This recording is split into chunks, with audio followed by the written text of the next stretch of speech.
We will be assembling a northern exposure log futon frame. One person can assemble this log frame, but we will use two as it's easier. Make sure you have all your pieces or boxes for a complete frame. You should have one box with a left arm, one box with a right arm, one box with a front log spreader and hardware, and one box with a back section, seat section, back flat spreader, and return mechanisms. We'll unpackage all these pieces and keep each of the box's contents separate. We have unpackaged all the boxes, and we've also unpackaged the hardware pack, which should include 4 barrel nuts, 6 4 3/4 inch bolts, 2 3 1/4 inch clevis pins, 2 2 3/4 inch clevis pins, 4 hairpins, 10 washers, 2 wood stops, and 4 1 5/8 screws and 1 Allen wrench. The Northern Exposure Futon frame arm and spreaders are assembled using a metal bolt to either a metal barrel nut or a metal insert. The metal to metal is much better construction than using lag bolts, which other manufacturers often use. In an open area, start by taking the flat black spreader and check the holes to make sure there is no debris or sawdust in them. Lay it on the floor with the holes for the barrel nuts up. Insert the 4 barrel nuts into the holes with the cross slot up so the hole in the barrel nut is aligned with the hole coming in from the end. The back flat spreader will be attached to the back of the log arm, which is machined flat. The front of the log arm has the round hole mortise in it. Place the left arm to the left end of the flat black spreader and the right arm to the right. Carefully turn the flat black spreader up on edge so the rounded over edges are on the top and the barrel nuts are to the inside of the frame. Using 2 people, 1 on each end, take 4 of the barrel bolts and insert them into the 2 holes of the left arm and the right arm, going from the outside to the inside. Carefully, both people will be lifting up the flat black spreader and lining it so the bolts go into the end of the spreader. One person at a time should take the Allen wrench and start the bolts into the barrel nuts a couple of turns. If by chance the barrel nut turns so the bolt will not start, you might have to take a screwdriver and turn the barrel nut using the slot to realign it. We need to keep everything loose until the very end.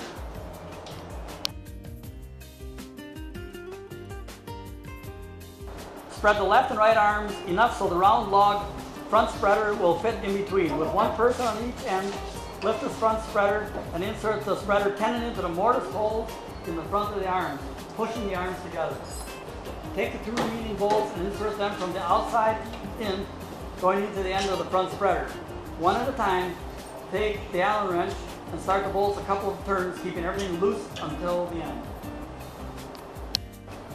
Take the back section, which has the 2 round dowels on each end, and with the slats to the front of the frame and the extended legs going down to the floor, install the back section between the arms.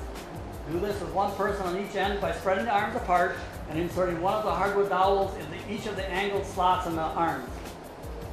Once this is completed, you can tighten all the bolts with the Allen wrench as snug as possible. We will now install the return mechanism on the seat section.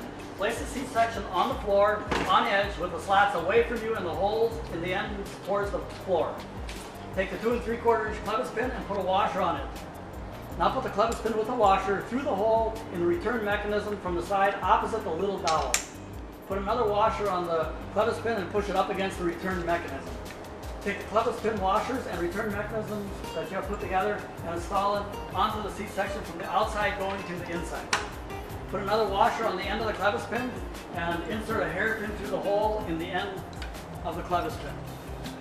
The return mechanism should now be mounted on the outside of the seat section with a little dowel facing in and the return mechanism on the side of the seat section towards you or the bottom. Do the same on the other end of the seat section. Place the back section in the full upright position. Using 2 people, position the seat section with the slats facing up and the pivot holes to the rear between the extended ends of the back section. Align the holes at the end of the back sections with the holes at the end of the seat section. Insert a 3 1/4 inch clevis pin from the outside of the frame to the inside of the frame.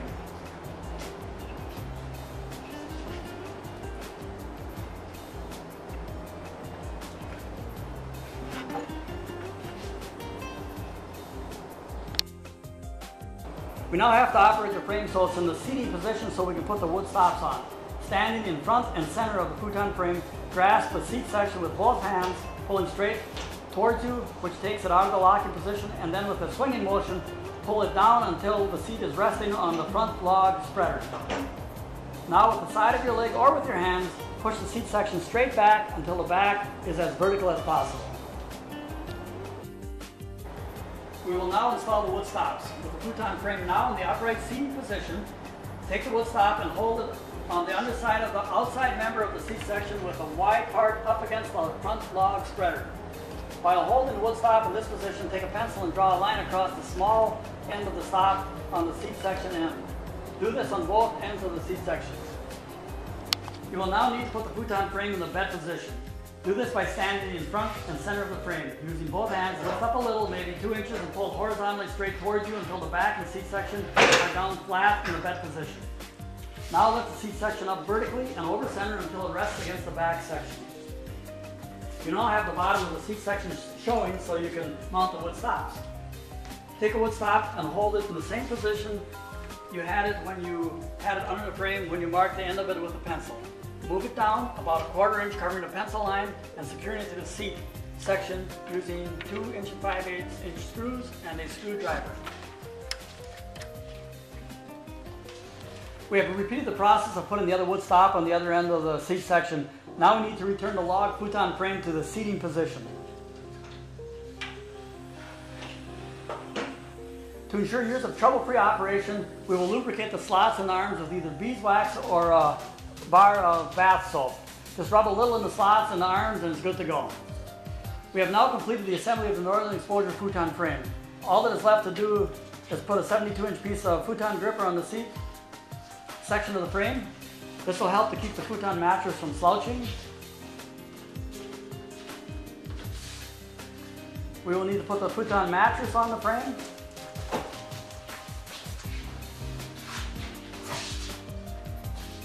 Make sure the front edge of the mattress is even with the front edge of the seat section, and then tuck it in where the back and seat section meet.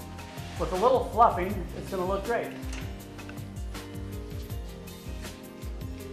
The Northern Exposure futon frame is the best built log bifold futon frame in the industry. We stand behind this by offering a lifetime warranty against defects in material and workmanship.